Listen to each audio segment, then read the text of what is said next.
Today's episode is sponsored by Dynasty Athletic Performance and NC Football Connections.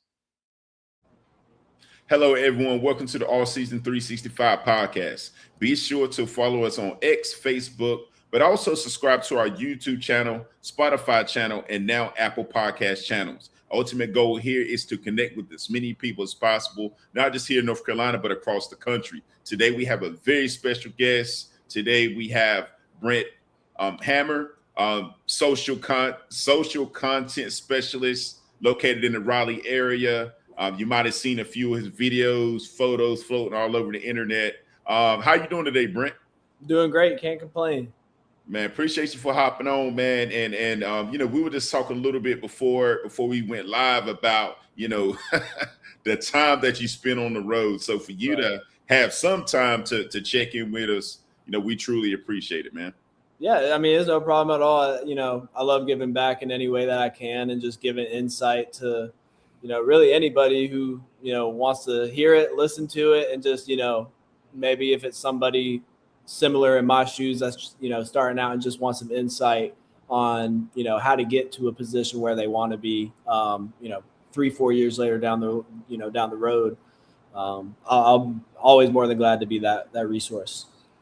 Excellent, man. Well, appreciate you for making time. So before we get into today's topic, we're going to be touching on social media, videography, photography, and just managing social media, etc. But before we get to that, give our listeners a quick snapshot of your journey up until this point.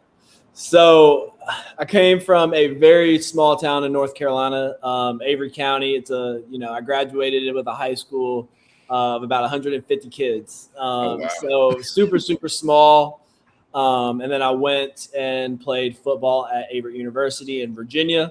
And that's kind of where the journey started. My junior year, I was a journalism major, and, I wanted to originally be in front of the camera doing play-by-play. And then I always joke around and say, I heard my voice on air one time and I was like, get me off the mic. I'm not built for that. I don't have that Gus Johnson voice, that, all these iconic voices that you hear. And I'm like, let me do some stuff behind the scenes. Cause I was already 2 years into my degree.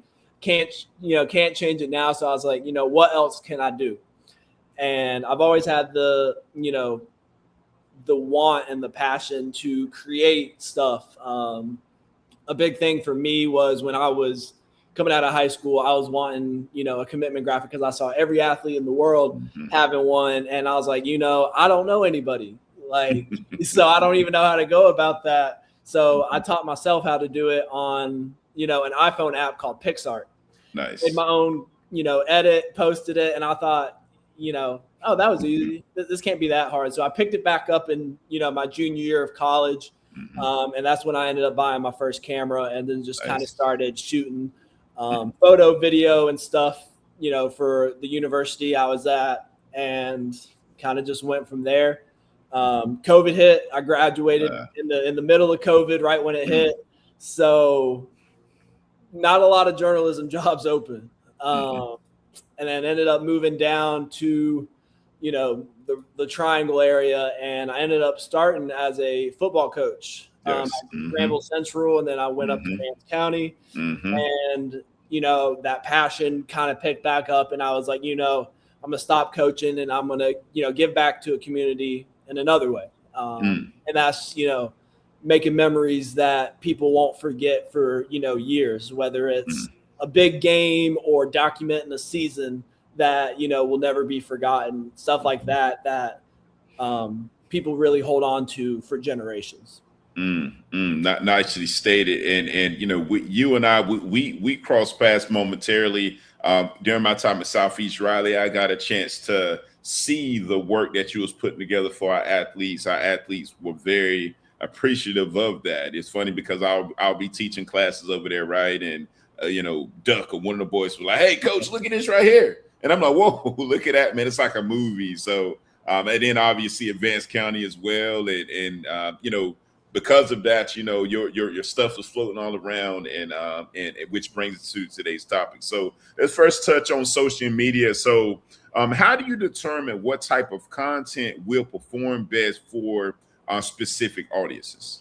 So it's going to be an easier answer than what most people think. The proof is really in the pudding of like what is going on. So I always say like there is not really any original idea.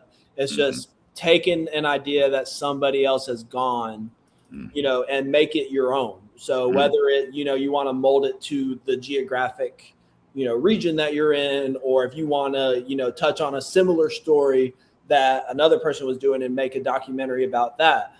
But it's all about getting creative. And I'm not saying that there is no, creativity left in the space, because, I work with guys every day that come up with stuff and I'm like, I never even thought of that. And, there's some days that, I think about stuff that, what if we do it this way? Like, what if we put a GoPro on, a goalie's helmet in lacrosse and see what they see? Wow. And that thing. So, just getting creative and stuff. And that's kind of, the synonym that's used. Like we're just creative problem solvers. So I like it. That kind of thing. That's kind of how I go about it. So whatever's trending is kind of what goes best. So, capitalize on whatever song is top of the charts. Nice. That kind of thing. But yeah, I mean, people, especially nowadays, like social media is such a huge piece, not only in recruiting, but, just having a social media presence at all, especially with NIL, people are building brands and, you got to have a foundation to work with to build upon that. Absolutely. And that brings me to my next question, since we are talking about brands and platforms. So what platforms do you prioritize? And how do you tailor content differently for each one? For example, Instagram, right? And in Facebook, and in YouTube. Like how do you prioritize that? That's the biggest thing that a lot of people in my profession struggle with is like content pieces will perform great on Instagram or TikTok, but may not do well on Facebook or Twitter or, whatever that is. So it's, you kind of got to give and take, like, and especially in my role where, we have the same piece of content that goes out on all three platforms, and you can't change it based on that. So like, when a client approves it, you got to, roll with whatever is approved. And if it performs great, it performs great. If it doesn't, it doesn't. There is no rhyme or reason to it. It's just, like Facebook, especially for us, like Facebook does great with like static graphics, where like on Instagram, no, it's not. They want to see video highlights and stuff. They want to share it. Like, they want to share a final score. Like, hey, Duke beat, UNC by 15. Like they want to share that to show like, oh yeah, we're Duke fans. We beat that team down the road. That kind of thing. But yeah, there's no rhyme or reason. It's just, I think Instagram performs the best for especially the stuff that I do.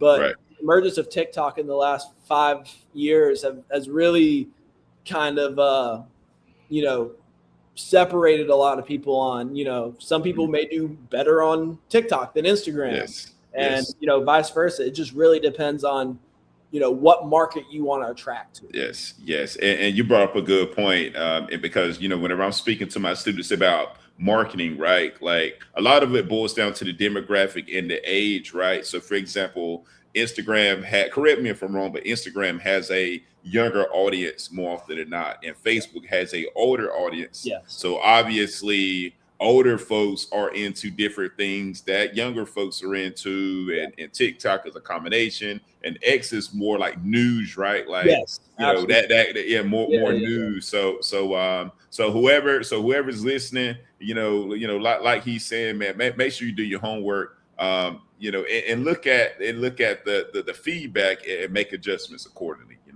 Absolutely. So let's talk about video, right? So my question is, how do you approach storytelling through video to capture and engage your audience? That's a really good one. So I like to, really find a story or like a storyline that is, that's, easy to capitalize on.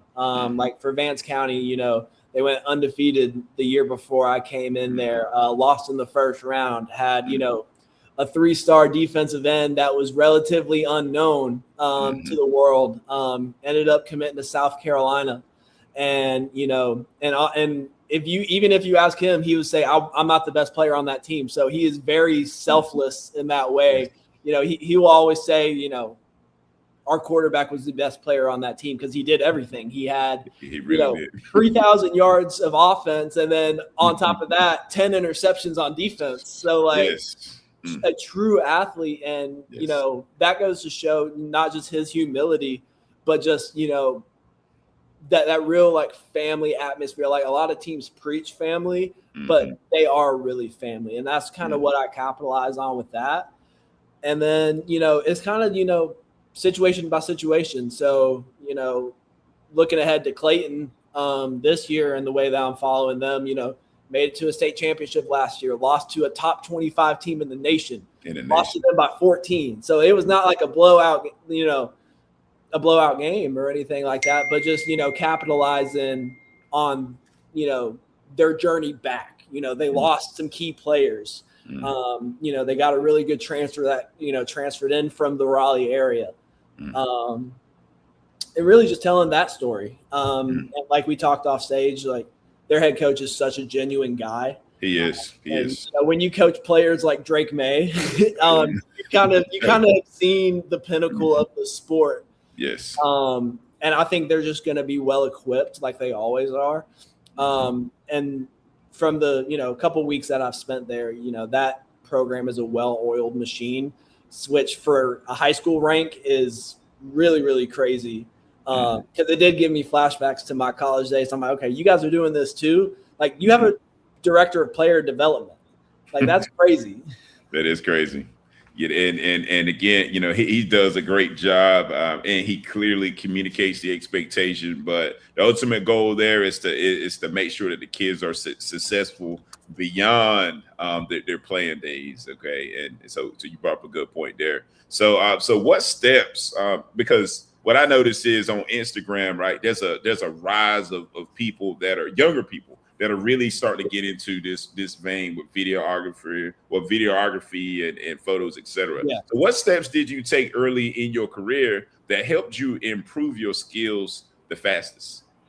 Well, I will say that I always tell these younger guys when they reach out and ask for advice, don't rush into trying to make money off of it, because it's not that's not why I got into it. I got into it to tell a story. And, I always tell people, I didn't make a dime off of my freelancing work until I was 2 years in. So I was paying my own way to go out to these high school games and capture stuff. And I got really lucky that, I was in an area at a time when, Noah Rogers and Byron Brown were killing it in Roseville. So that was the easiest way to kind of get my name out there. But I always give credit to, the high school basketball scene. They always, North Carolina is called the hoop state for a reason. And, we may not have, the 5-star guys that are playing at these top schools, but there's some really good basketball players, and they take a lot of pride into, their sport, and then just the passion behind, their schools. Very, very nicely stated. So to improve with photography, because that's really what I see a lot more of. What habits or practices helped you to consistently improve your photography skills? For example, when I was working with the Green Level Media and Recruiting team, right? I had some photographers, and they used to tell me all the time that the hardest pictures to take was the action pictures. So talk a little bit more about what you had to do to improve your photography skills over time. Yeah, so just to give a little background, I started in video because I wanted to separate myself, because I saw everyone else doing photography, and I'm like, I want to be different from that. But with photo, I kind of picked it up a lot in year 3, year 4 of my journey, because I was like, I'm going to be well-rounded. It's really it's cliche. You kind of just got to go out and, trial through fire. So you got to figure out what settings work, what doesn't. I've probably spent so many hours on YouTube just watching tutorials on how to, capture, sports, because action is hard. It's not portrait where you can just, have a person standing still and smile. Like, you've got to be in the right place. And a lot of photographers will agree with me, like having refs come in the way and blocking a shot. I've lost so many shots of, a guy going up for a dunk or a touchdown and the ref is standing in the way or partially in the way and all of that. So you really have to kind of plan out, like, okay, where do I need to be? Do I got to be cognizant of the sun behind it? Because then that messes with your settings. Your shutter speed, is it fast enough? Because you got to have it above a certain rate to freeze it and everything. Otherwise, everything is super blurry. And it's really that. And I will give credit, like with me playing the sport, I kind of know what's coming. So if it's like, a penalty on the play. Well, you also coach the sport too. So it's like. And but like I always like I think back and laugh. We played a game last year, Duke. I can't remember who the opponent was. I want to say it was Clemson. One of the Clemson corners got hurt, and I was like, "We're taking a shot." And the photographer sitting next to me was like, "How do you know that?" And I'm like, "They just brought in a corner that hasn't played all game, so like, why not test them out?" Sure enough, had a 70-yard touchdown. And he looked at me and he was like, "Hold on, what do you know? Like, are you calling plays? Do you have a headphone in your ear and you're listening to the play call?" And I'm like, after you've seen, the sport a bit, you kind of know what's coming. that competitive advantage. So what skills? So before I let you go, there's two more talking points. This question is, what skills or experiences, in your opinion, make the biggest difference in advancing in this career path? You got to be personable. You cannot have an ego on you, because there's always going to be somebody better than you. There's always going to be somebody worse than you. And I always tell everyone, you started in the same spot as that young 14-year-old that we see now. Like, everybody started at some points. You either knew a whole lot more than another person, or you were, like me, and trying to figure it out along the way. So you have to network. You have to be personable. Because also I say this job is 90% of who you know and 10% of how good you are. Yes. So a lot of coaches can say that too, because we see coaches, their friend that they coached with 20 years ago gets an NFL job. They're right up there too. There you go. So it really is all about networking. So, if you look through my Instagram, I'm following very few athletes. I'm following other people in the business, whether it's to gather inspiration or it's support for people that, I met way before, or as people that has helped me grow and that kind of thing. So it's really all about networking and just being personable, being approachable, not having an ego about yourself, no matter where you are in the profession, whether you're working with professional teams, professional athletes, or you're still shooting high school sports or middle school sports or 7U basketball. That experience is priceless. And before I let you go, what advice would you give to a freelance content creator? Just one piece of advice. I mean, kind of just what I touched on. It's 90% of who you know and 10% of how good you are. You can be the best photographer, videographer in the world, but if you don't know anybody and you have that, that notoriety, that you're not really approachable, or you're standoffish, like that does play effect. Because there's been times where, people have asked me about, what do I think about this guy? And there's been times where I'm like, I don't really like him. His mind's not in the right place. So like, if you want somebody that is, that you just want somebody to capture it and, pay that dollar amount. Yeah, that's what you can get. But there's times where, I've talked with coaches and they're like, I don't care about like we have the money. We want somebody that really takes passion and pride into it, like you do. And it can make it happen. The dollar amount does not matter. Right. It's like a lot of people would rather pay somebody that has a true passion for it Yes. than just to get the job done. Now, there are people that just want to get the job done just to, check it off the list. But I'd say the majority is, they want people to buy into that program. Nicely stated, man. Well, thank you for listening to the Offseason 365 podcast. I'm Coach Simmons here with Brent Hammer, and we signing off. Today's episode is sponsored by Dynasty Athletic Performance and NC Football Connections.